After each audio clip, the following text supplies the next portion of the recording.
Hello, welcome to another video from Avenue X, looking at Chinese dramaland in the past week, and let's get right into it. As usual, let's start with dramas that have gone live. First, on May the 21st, we had an airdrop drama that pretty much didn't hear anything about before it went live on Youku. It is the 26 episodes detective drama. That's the second season, Insect Detective. I remember the first season. I watched parts of it, didn't continue through the whole thing, wasn't really impressed by the case quality and production quality. If you have watched the first season and find it interesting, well, now there is the second season. Then on the 23rd, we had Hu Yao Xiaohongniang finally going live, the Fox Spirit Matchmaker first story led by Gong Jun and Yang Mi. I'm up to episode 4 of that drama. Very quick reaction was there's no story. It has plot after plot, but there's no story, there's no character. I don't know what they're trying to do. Everybody gets so skin smooth that whether they're actually 30-year-old, 40-year-old, 20-year-old does not matter because they're evenly aged down by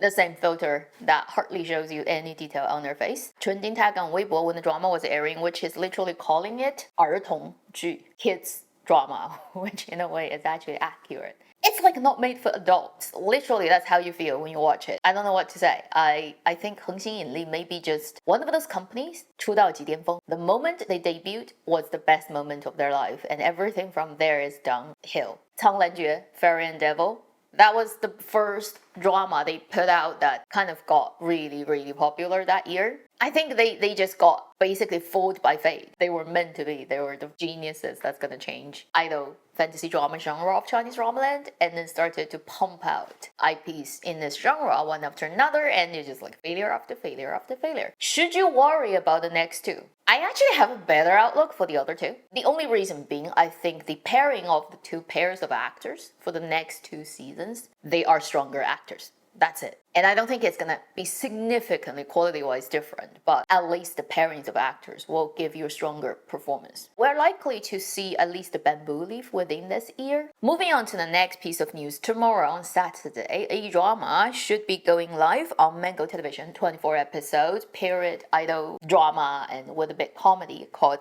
南城宴. English title is General Well. Low budget production, period drama, standard romantic thing, led by Wang Youshou and Zhao Zhaoyi. Neither of them is, you'd say, tier 1, are always playing supporting roles in other people's dramas, and this time they're doing the lead drama. And it's a fictional period setting drama of a girl who is a commoner, but she's a xianyu, so she fights and stuff, and she ended up being a eunuch in the court, like faking. So basically she's pretending to be a guy, pretending to be a eunuch, and then ended up being very close to the emperor, but at the same time getting into troubles with the guy, the male lead character, who is kind of the leader of the imperial guard within the court. So they start their relationship as enemies and obviously eventually gonna arrive at love. It looks like a very average normal Hengdian shot. Every scenery is something you've seen in other dramas. Low budget, romantic period drama, and that's it. Then after that, on the 29th, on the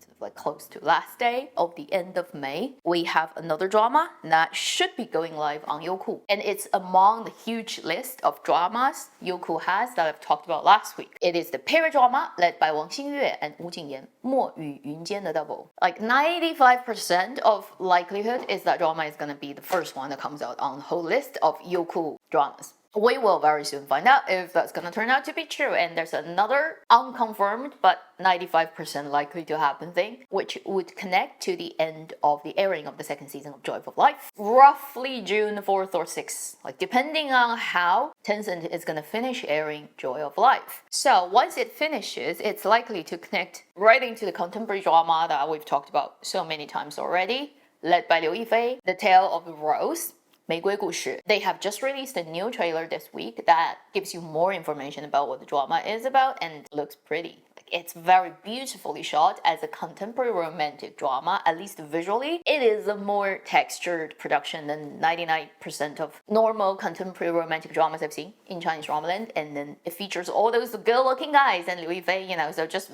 eye candy wise, definitely something I would want to check out. And as for the plot, I just hope it can flow as a good story. 庆余年 would be finishing airing by then, and I've talked about Qing Yuan extensively in my live stream on Thursday. If you're interested, you can check it out. It's a bit all over the place. It's kind of hard to time code that videos. After half an hour, I start to talk about, probably for a whole hour, about what I think about joy of life. Mostly it's not positive. Sorry about that. Life happens. Then let's talk about a lot of dramas that have gotten licenses this week. Some of them belong to last week's Youku list and some from other platforms. We're gonna go through them very quickly just to let you know they're all ready. They can all show up. So we're potentially heading into a really busy summer slot for Chinese dramas. Starting with 度华年 Youku for the episode's period drama 赵今麦, Zhang Linghe, Grand Princess. Yeah, I've talked about that a million times, so no need to talk about it anymore. Moving on to the next one is 雪迷宫 First Shot. I've also mentioned it last week. 32 episodes, police drama with those three guys. It has also gotten its license. Next one, a period drama that I didn't mention among last week's Youku list just because they didn't chuck out any significant new materials, but it's kind of also in their stockpile. This one has also gotten its license. I've mentioned it previously when it was shooting. 天书黎明 does not have an English title yet, and it is a period drama led by Li Hongyi and Su Xiaotong. That is about a young man who wants to be a doctor in a fictional period time setting, got involved in a murder case and was forced to investigate that himself with the help of the county magistrate's daughter, played by Su Xiaotong, if you still remember that plotline. That drama is also licensed, and it can show up anytime now on Youku. Moving on, another licensed drama from Tencent, 26 episodes, police drama, 黑白森林 Black and White Forest, literal translation, is ready to air. It is led by 丁禹锡、宁理、韩雪、苏晓彤. Su Xiaotong again. It's a police drama about a young policeman who's lost his gun. And because of the loss of the gun, triggered a series of cases. When it airs, whenever that is, I will check out. Just because 丁禹锡, Su Xiaotong, and Ning Li, right? When they're put together, I'm curious to see how it's gonna work and what's gonna happen. Then we have one more that has also announced they've gotten a license. 30 episodes, contemporary romantic drama, a more typical type of drama, and it's called 舍不得星星. English title is You Are My Lover Friend, and the funny thing is, it's led by Wang Yuwen and Zhang Xincheng. Whenever I think about a Tencent romantic drama contemporary that has Wang Yuwen in it, an immediate thought would go to the guy needs to be Wang Ziqi. I mean, these two people might as well just marry in real life because they've played the couples 3 times already. It's like the drama is filmed in their bedroom. They're so familiar with each other. They really pass for husband and wife, even though it's screen couple. It's just so natural now. My brain just compute them as a real couple. I know it's ridiculous, but I got so sold by these two people playing a couple on screen so many times. Now I cannot compute in very similar settings how they can work with other people. Then we have many dramas that have started shooting, like many this week. First, there is a drama that I mentioned once a couple of months ago when they were doing pre-production. I said it's gonna happen, and it did happen. And it's a contemporary drama, romantic drama led by Chen Feiyu and Zhuang Dafei. Filed as a 30 episodes drama produced by Youku, as these days most of Chen Feiyu's dramas are with, I don't know, maybe working with Tencent didn't pan out, you know, immortality is still in fridge. And this is a normal contemporary romantic drama about 2 people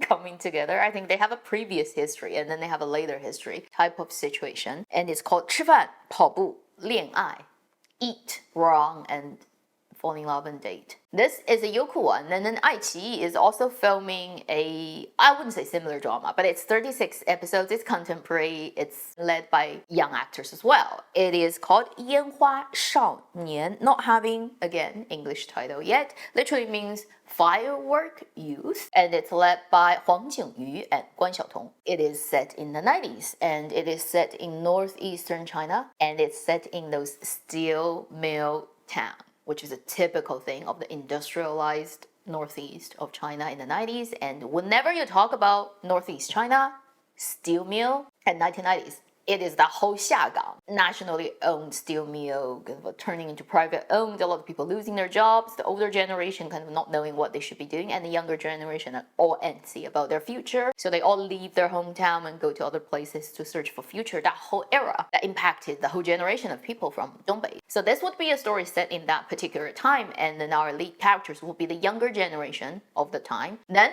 another more typical, familiar genre and Everything you've seen a million times happening for a million and one more time. On Tencent, a period drama that has started shooting this week called 桃花映江山, not having English title either. These days, dramas are very lazy with English titles. I realized that. It's a bit changed from 5 years ago. And it literally means peach blossoms reflecting on the Jiangshan mountain and river. And the drama is led by Liu Xueyi and Meng Ziyi. They're just shooting it, only just started. And the guy is a powerful premier in the court, top official. And the girl is a princess. It is led by Liu Xueyi and Meng Ziyi. If not anything else, it's at least led by pretty people. And again, these two people are very busy because they don't leave Hengdian. They literally end one period drama and jump into the next one immediately, all year round, in the same place. Let's just keep making this type of dramas one after another. We have way too many, and yet we can keep making them in China forever and ever and ever. I guess I'm just so tired of the same thing year after year. Groundhog Day for Avenue X. And then moving on to the next one, we have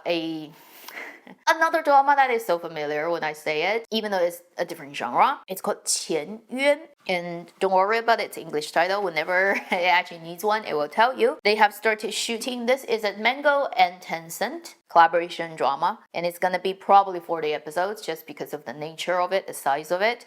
Set in 1940s. What is that gonna be? Obviously espionage drama. What else can you do with 1940? It is similar to The Rebel. It's similar to that drama that didn't really pan out well for Huang Xiaoming. That's in the sister drama kind of Rebel. And now you have another sister. This is the other sister. I don't know, I'm tired of the same thing happening over and over. And yeah, it's also led by Huang Xiaoming. And the female lead actress is Zhang Jianing. So this time, it's him working with Zhang Jianing of an espionage drama set in 1940, literally the year. And let me tell you, the setup of the characters, you're gonna start laughing. The male lead character woke up one day, losing his memory. He got injured, and he doesn't remember who he is. So he goes back to Shanghai because with his clues, he knows he comes from there. And then the moment he landed, he gets chased down by multiple groups of people who all want to capture him. With that going on, he realized he's attached to the Japanese occupation army. He's attached to a branch of the Kuomintang power. He also eventually realized he's actually a Communist Party member who's under double layers of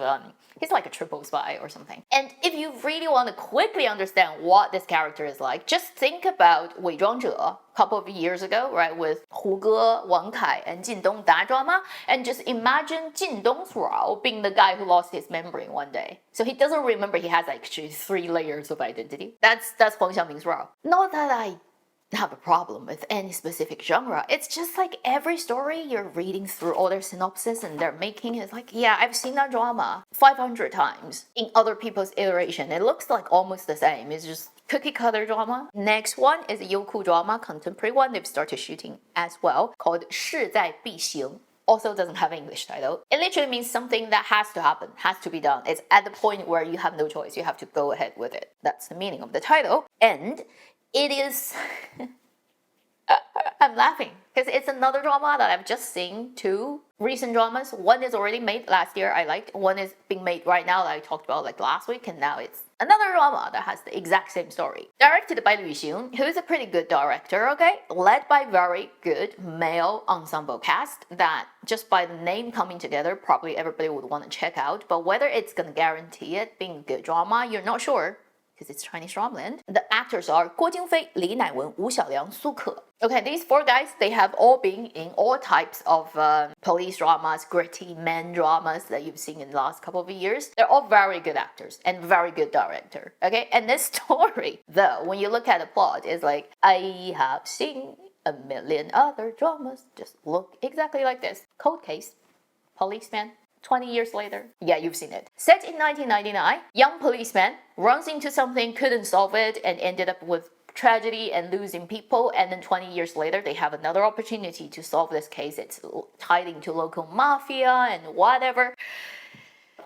How many dramas can you think of, right, that has exactly the same kind of setup that you've seen in recent 5 years? Count with your, I can count 5 right here. And I'm just... we just don't have news stories anymore. Everything is everything else's remake. Moving on to the next one, a period drama that has started shooting that had a little bit drama outside of the drama going on. Hey, it's called 富山海. English title is Go to the Mountains and See. They've started shooting this week. It's led by Cheng Yi and Na Zha as the two leads. It would also include Chen Yuqi, who would be a guest star. At least that's what she's listed as right now. And it's about a contemporary person who basically imagines himself being a wuxia novel lead. I wouldn't say necessarily 传书 literally means you go into the book, but it would be something of that nature. Now, why would I say it has a little bit drama?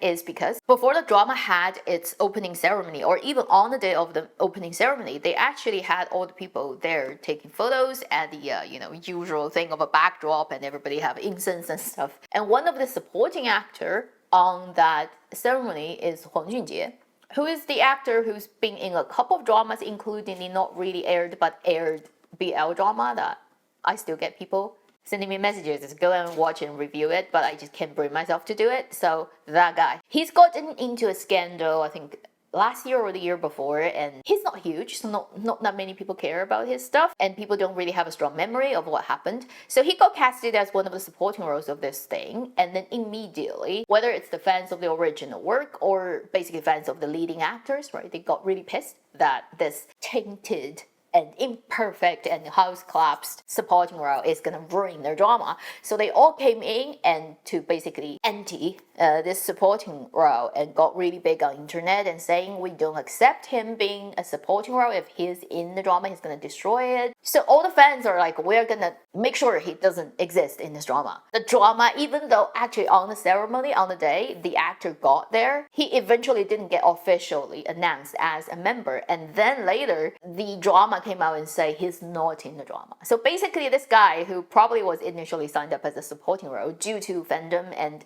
his previous house collapsing and all that goes on the internet these days, fandom, crazy things that I just like, I watch as my tea. He got kicked out of the shoot before the drama even started shooting. The power of fandom. I live in a weird world, that's all I can say. And sometimes I'm just like happy that I didn't stay in the industry. Imagine if I didn't leave it and for the last 15 years I was actually working in it. I would definitely have aged like 10 times older than what I look like now. I mean, that's one thing I'm for sure, like I know. Because I've seen similar age actresses with my same age, even younger than me. Now, because they've been working in the industry for the last how many years and they're super rich and they have everything they can have. They have best skincare, I mean, imaginable. They have like nutritionists like taking care of them. They look so much worse aged than I am. So I'm like, this industry destroys people. And I'm just happy I'm not in it. Moving on to the last thing. Another drama that has started shooting this week, no kidding. And it's another common, normal, expected period drama called 四锦. Tencent drama. It is led by Jing Tian and Zhang Wanyi, a girl who basically got reborn into a family as the lady of it, and then she meets a young general. Kind of really suits Zhang Wanyi's overall period drama look and things. And think about Lost You Forever, pretty much. Jing Tian looks also very pretty, and I've seen already paparazzi taking photos of her. They intentionally styled her to look more like an ancient Chinese painting with the makeup style that is not really very contemporary. If you watch a lot of Chinese Hanfu videos these days of people who try to create actually rather authentic looks of the ancient time makeup and style, and she actually looks slightly more towards the historically more accurate look than the contemporary aesthetics of makeup. At least it will be an eye candy drama for people who like looking at pretty girls and boys in period dramas. Maybe it's after yesterday's full rant on Joy of Life that I'm still suffering from the residual effect of being super sarcastic and doesn't give a shit to anything. My 7 years of track record doing Chinese drama review on YouTube is a constant unfolding of my disappointment in the industry year after year, and basically capturing how it has declined so far continuously and how I have aged over time, I guess. How cameras have gotten clearer and clearer, but everything has get muddier and muddier too at the same time. Civilization 2024. I don't know how many years are left on the calendar, but as long as you're alive right now and everything is good, hope you're having a good day. I'll see you in my next video. Meanwhile, live long and happy drama watching. Or really, if anything else makes you happier, don't watch dramas. Do the other thing that you want to do.